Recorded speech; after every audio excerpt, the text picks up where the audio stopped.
왜 나만 이렇게 힘들까? 혹시 이 생각해 보신 적 있나요? 분명히 나는 싸우자고 말한 게 아니었어요. 그냥 아까 그 말, 조금 서운했어 라고 말했을 뿐인데 어느 순간 상대는 방어하기 시작하고 나는 더 억울해지고 대화는 해명과 반박으로 엉켜버립니다. 그리고 결말은 늘 비슷하죠. 한 사람은 문을 닫고 한 사람은 휴대폰 화면만 바라봅니다.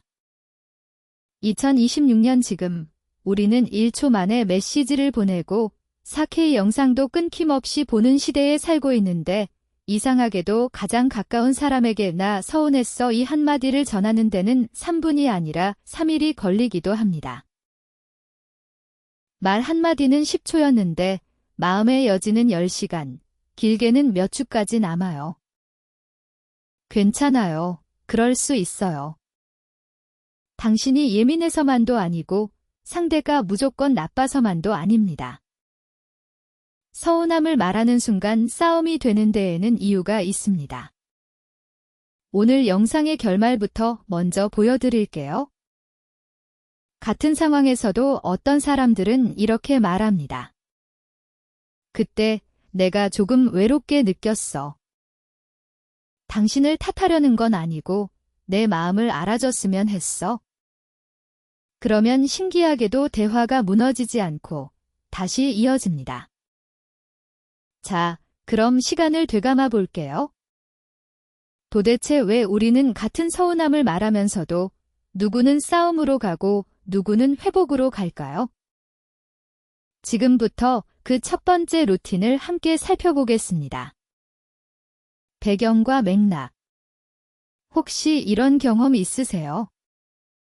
나는 그냥 서운했다. 한마디를 꺼냈을 뿐인데 어느 순간 대화가 내가 잘못했잖아 과 나는 또 뭘 잘못했는데 로 바뀌어 있는 경험요. 괜찮아요. 그럴 수 있어요.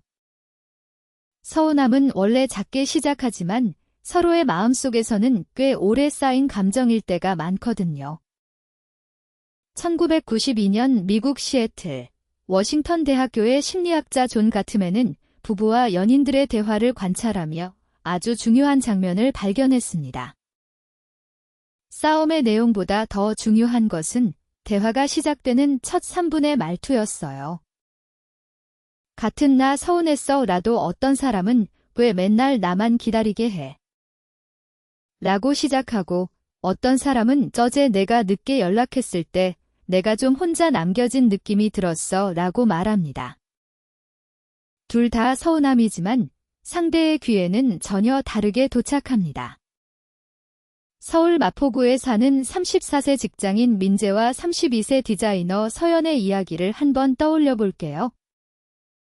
2024년 11월 어느 금요일 밤, 서연은 민재와 저녁 7시에 합정역 근처에서 만나기로 했습니다. 그런데 민재는 회사 회식이 길어져 8시 20분이 지나서야 도착했어요.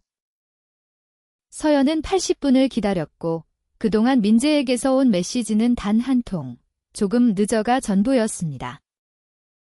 밥값 48,000원이 중요한 게 아니었어요. 문제는 그 80분 동안 서연의 마음속에서 이런 생각이 계속 자란 거예요. 나는 이 사람한테 우선순위가 아닌가?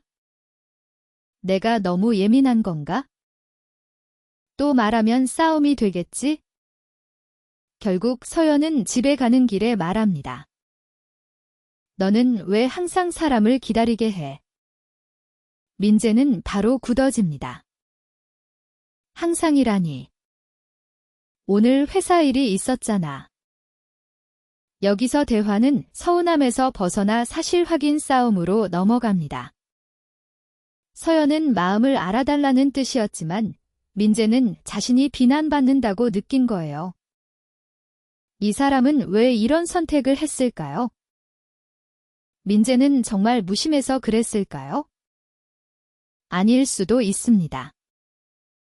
민재에게는 서운하다는 말이 곧 너는 나쁜 사람이야 라는 판결처럼 들렸을 수 있어요. 두 번째 이야기는 2019년 부산 해운대구의 신혼부부 지훈과 혜진입니다. 결혼 2년 차였고 두 사람은 전세 보증금 2억 3천만 원짜리 아파트에 살고 있었습니다. 겉으로 보기엔 큰 문제가 없었지만 혜진은 주말마다 지훈이 휴대폰 게임을 3시간, 4시간씩 하는 것이 서운했습니다. 혜진이 원했던 건 거창한 여행도 아니고 비싼 선물도 아니었어요. 토요일 오후에 30분이라도 눈을 보고 이야기하는 시간이었습니다. 어느 날 혜진이 말합니다. 나 요즘 좀 외로워. 그런데 지훈은 이렇게 대답합니다. 내가 돈 안 벌어와. 집에 안 들어와. 뭘 더 어떻게 해. 이 말은 지훈 입장에서는 방어였지만 혜진 입장에서는 거절처럼 들렸습니다. 그래서 혜진은 더 세게 말하게 됩니다. 너는 나한테 관심이 없어. 지훈은 더 크게 방어합니다. 또 시작이네. 이렇게 두 사람은 외로움이라는 진짜 주제를 놓치고 누가 더 억울한지 겨루는 대화로 빠져버립니다. 여기서 우리가 봐야 할 핵심은 이겁니다. 서운함을 말하면 싸움이 되는 이유는 사랑이 부족해서만은 아닙니다. 많은 경우 감정을 말하는 기술과 감정을 듣는 기술이 서로 엇갈리기 때문입니다. 말하는 사람은 내 마음을 봐줘라고 말하고 싶은데 듣는 사람은 내가 잘못했어로 받아들입니다. 그래서 한쪽은 더 절박하게 말하고 다른 쪽은 더 세게 막아섭니다. 괜찮아요. 그럴 수 있어요. 이런 대화 패턴은 이상한 게 아니라 아주 흔한 관계의 방어 반응입니다. 다만 여기서 멈춰서 물어봐야 합니다. 나는 지금 상대를 공격하려는 걸까? 아니면 내 마음을 보여주려는 걸까? 그리고 또 하나, 나는 지금 변명하고 있는 걸까? 아니면 이 사람이 느낀 외로움을 들어보려는 걸까? 이 질문이 감정대화 회복 루틴의 첫 번째 문이 됩니다. 반전과 전개. 그런데 아무도 예상 못한 일이 벌어집니다. 서운함을 꺼낸 사람이 사실은 싸우고 싶었던 게 아니었다는 거예요. 더 놀라운 건 받아치는 사람도 정말로 공격하고 싶었던 게 아니었다는 겁니다. 두 사람 다 마음속으로는 나 좀 알아줘 라고 말하고 있었는데 입 밖으로 나온 말은 너는 왜 항상 그래? 가 되어버린 거예요. 혹시 이런 경험 있으세요? 저녁에 어렵게 말을 꺼냅니다. 나 오늘 좀 서운했어. 그런데 상대는 바로 굳어집니다. 또 내가 뭘 잘못했는데? 그 순간 마음이 철렁하죠. 나는 38,000원짜리 저녁을 같이 먹으면서 분위기를 망치고 싶었던 게 아니라 하루 종일 참고 있던 마음 하나를 조심스럽게 내려놓고 싶었을 뿐인데요.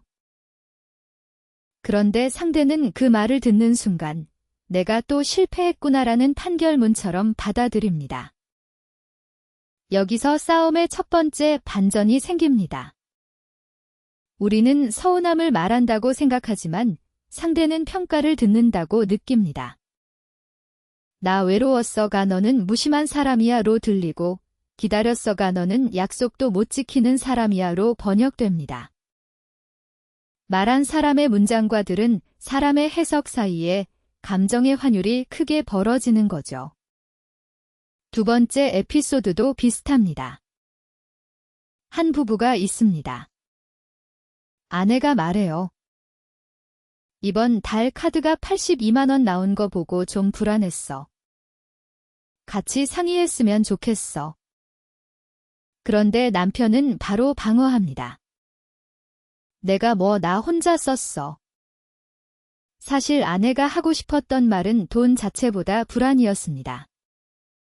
월 30만 원씩 넣는 적금 수익률이 연사 2%라고 해도 갑자기 지출이 커지면 마음이 흔들리는 거예요.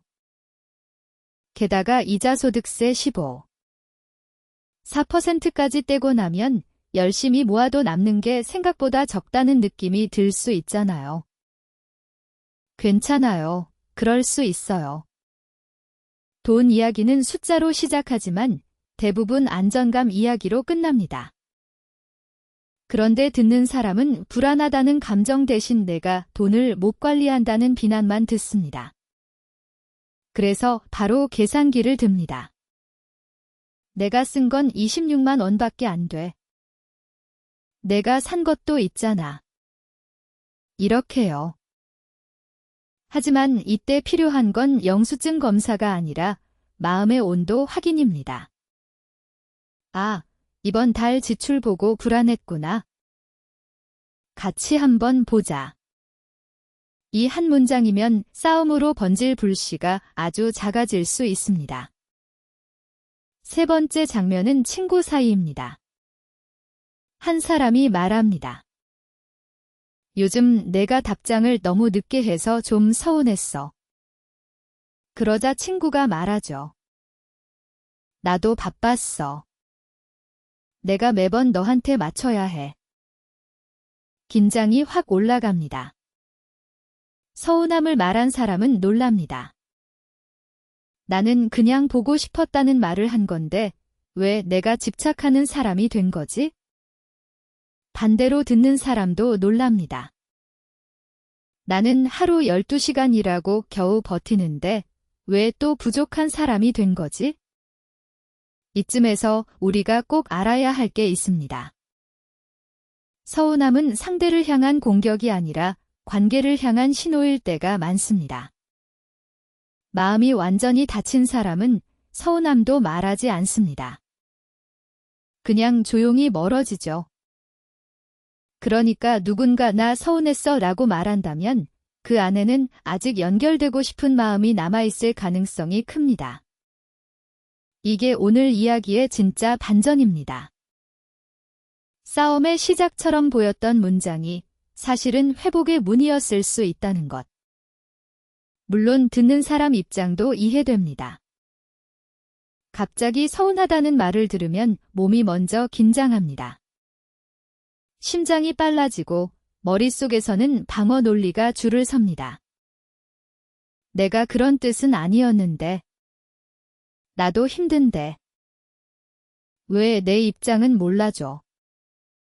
괜찮아요. 그럴 수 있어요. 우리는 대부분 감정 대화를 배운 적이 없습니다. 4%는 검색하면 나오지만 서운함을 안전하게 받는 법은 학교에서도 회사에서도 잘 배우지 못했으니까요. 그래서 여기서부터 전개가 바뀌어야 합니다. 서운함을 말할 때는 판결문이 아니라 관찰문으로 시작하는 겁니다. 너는 맨날 늦어 대신 제 20분 기다릴 때 마음이 작아졌어. 넌 나한테 관심 없어 대신 내 얘기에 답이 없을 때 혼자 남겨진 느낌이 들었어. 이렇게 말하면 상대가 방어할 확률이 조금 내려갑니다. 듣는 사람도 바로 반박하지 않고 먼저 번역해보는 연습이 필요합니다. 지금 나를 공격하는 걸까? 라고 묻기 전에 이 사람이 지금 어떤 마음을 보여주고 있는 걸까? 라고 묻는 거예요. 그러면 놀랍게도 대화의 방향이 달라집니다. 싸움은 누가 맞는지 겨루는 자리가 아니라 서로의 마음이 어디서 다쳤는지 찾아가는 시간이 됩니다. 혹시 오늘 누군가에게 서운한 마음이 있다면 그 마음을 부끄러워하지 않으셨으면 좋겠습니다. 서운함은 약해서 생기는 감정이 아닙니다. 소중하게 여기기 때문에 생기는 감정입니다. 다만 그 소중함이 비난의 옷을 입고 나가면 상대는 마음을 열기 전에 방패부터 듭니다. 그러니 오늘은 조금 다르게 말해보는 거예요. 나 화내고 싶은 게 아니라 가까워지고 싶어서 말하는 거야? 이 한 문장이 싸움으로 가던 대화를 회복으로 돌려 세울 수 있습니다. 클라이맥스. 혹시 이런 경험 있으세요? 나는 정말 조심해서 말한다고 말했는데 상대는 첫 마디부터 얼굴이 굳어집니다. 나 어제 좀 서운했어. 이 한마디를 꺼냈을 뿐인데 돌아오는 말은 또 뭐가 문제야? 내가 뭘 그렇게 잘못했는데? 그럼 너는 잘했어. 그 순간 마음이 무너집니다. 나는 싸우자고 한 게 아닌데. 그냥 내 마음을 알아달라고 한 건데. 그런데 대화는 어느새 어제의 약속이 아니라 지난달의 말투, 3년 전의 상처, 서로의 성격 문제까지 끌고 와서 커져버립니다. 괜찮아요. 그럴 수 있어요. 당신이 예민해서만 그런 게 아닙니다. 상대가 나쁜 사람이라서만도 아닙니다. 첫 번째 반전은 이것이었죠. 서운함 대화는 사실 사건에 대한 대화가 아니라 관계의 안정감에 대한 대화라는 것. 그런데 여기서 두 번째 반전이 나옵니다. 결국 진짜 이유는 이것이었습니다. 우리가 서운함을 말할 때 싸움이 되는 이유는 대부분의 사람이 마음끌 말하면서도 실제로는 재판처럼 시작하기 때문입니다. 예를 들어볼게요.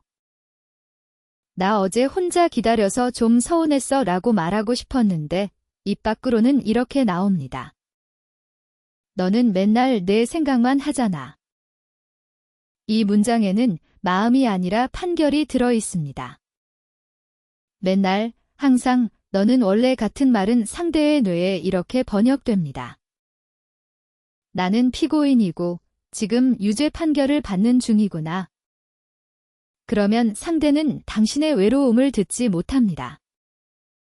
대신 자신을 방어합니다. 그래서 해명하고 반박하고 공격합니다. 당신은 더 서운해지고 상대는 더 억울해집니다. 감정 대화가 아니라 방어 대 방어의 충돌이 되는 겁니다. 여기서 손익을 한번 비교해 볼게요. 서운함을 7일 동안 참으면 겉으로는 싸움이 공번이라서 이득처럼 보입니다. 그런데 속마음에는 불신이 하루에 10점씩 쌓여서 일주일이면 70점이 됩니다. 반대로 서운함을 10분 안에 부드럽게 말하면 순간 불편함은 20점 정도 생길 수 있어요. 하지만 오해가 커지기 전에 풀리면 관계 회복 비용은 2시간짜리 싸움이 아니라 15분짜리 대화로 끝납니다. 더 무서운 차이는 이것입니다. 너 왜 그랬어? 라는 말은 상대에게 책임 추궁으로 들릴 확률이 큽니다. 하지만 나 그때 혼자 남겨진 느낌이 들어서 마음이 작아졌어 라고 말하면 같은 서운함인데도 대화의 방향이 완전히 달라집니다. 내용은 한 개입니다. 그런데 말투가 바뀌면 결과는 180도 달라집니다. 제가 상담에서 자주 보는 장면이 있습니다. 한 사람이 말합니다. 저는 큰 걸 바라는 게 아니었어요. 그냥 늦는다고 문자 하나만 해줬으면 됐어요. 그런데 상대는 말합니다. 나는 돈 벌고 집안일도 하고 나름대로 노력했는데 왜 늘 부족한 사람 취급을 받는지 모르겠어요. 둘 다 틀리지 않았습니다. 한쪽은 연결을 원했고 한쪽은 인정을 원했습니다. 그런데 연결을 원하는 말이 비난처럼 나갔고 인정을 원하는 마음이 회피처럼 보였습니다. 그래서 두 사람은 사실 서로에게 가까이 오라고 신호를 보내면서도 겉으로는 서로를 밀어내고 있었던 겁니다. 그러니 오늘의 핵심은 이것입니다. 서운함을 말할 때 가장 먼저 꺼내야 할 것은 내 잘못이 아니라 내 느낌기입니다. 그리고 두 번째로 꺼내야 할 것은 과거 목록이 아니라 지금 필요한 것입니다.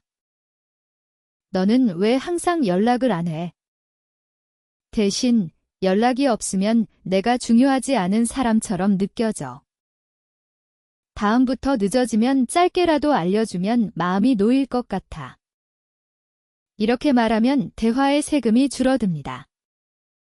비난으로 시작하면 감정 비용이 100까지 올라가지만 느낌과 부탁으로 시작하면 30에서 멈출 수 있습니다. 같은 서운함인데 관계가 내야 하는 비용이 70이나 차이 나는 겁니다. 처음부터 이렇게 말하기 어렵습니다. 익숙하지 않으면 목소리가 떨리고 눈물이 먼저 나고 말이 꼬일 수 있어요. 그래도 괜찮습니다. 중요한 건 완벽한 문장이 아니라 방향입니다. 서운함은 사랑이 끝났다는 증거가 아닙니다. 오히려 아직 기대가 남아있다는 신호일 때가 많습니다. 다만 그 기대가 비난의 옷을 입고 나오면 싸움이 되고 부탁의 언어로 나오면 회복이 됩니다. 그러니 다음번에 서운함이 올라오면 바로 판결문을 쓰지 말고 마음속으로 딱 5초만 멈춰보세요. 내가 지금 정말 말하고 싶은 건 상대의 잘못일까? 아니면 내가 받고 싶었던 마음일까? 그 질문 하나가 싸움의 방향을 바꿉니다. 그리고 그 순간부터 서운함은 관계를 깨뜨리는 폭탄이 아니라 다시 가까워지는 문이 될 수 있습니다. 마무리. 혹시 오늘도 서운한 마음을 꺼냈다가 결국 내가 또 예민한 사람이 된 것 같아 하고 혼자 조용히 마음을 접으신 분 계신가요? 괜찮아요. 그럴 수 있어요. 서운함은 원래 싸우자는 신호가 아니라 나 이 관계를 아직 소중하게 생각해라는 아주 작은 구조 요청에 가깝습니다. 다만 그 마음이 오래 눌려있다가 나오면 말은 짧아지고 표정은 굳고 상대는 그걸 공격으로 받아들이기 쉬워요. 그래서 중요한 건 누가 더 맞았는지를 가르는 게 아니라 내 감정이 터지기 전에 알아차리고 상대가 방어하기 전에 안전하게 전하는 루틴을 만드는 겁니다. 오늘 밤 딱 한 사람만 떠올려 보세요. 내가 정말 하고 싶었던 말은 비난이었을까요?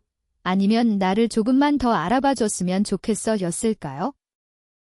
댓글로 서운함을 말할 때 내가 자주 듣게 되는 상대의 첫 반응을 알려주세요. 함께 다음 대화의 시작 문장을 찾아볼게요. 이 영상이 마음에 남았다면 구독하고 심야 심리상담 다음 이야기도 같이 걸어가 주세요. 더 깊이 정리한 감정대화 체크리스트는 설명란 링크 확인해 주세요. 다음 편 예고. 이 화에서는 미안해를 들어도 마음이 풀리지 않는 이유를 함께 살펴보겠습니다.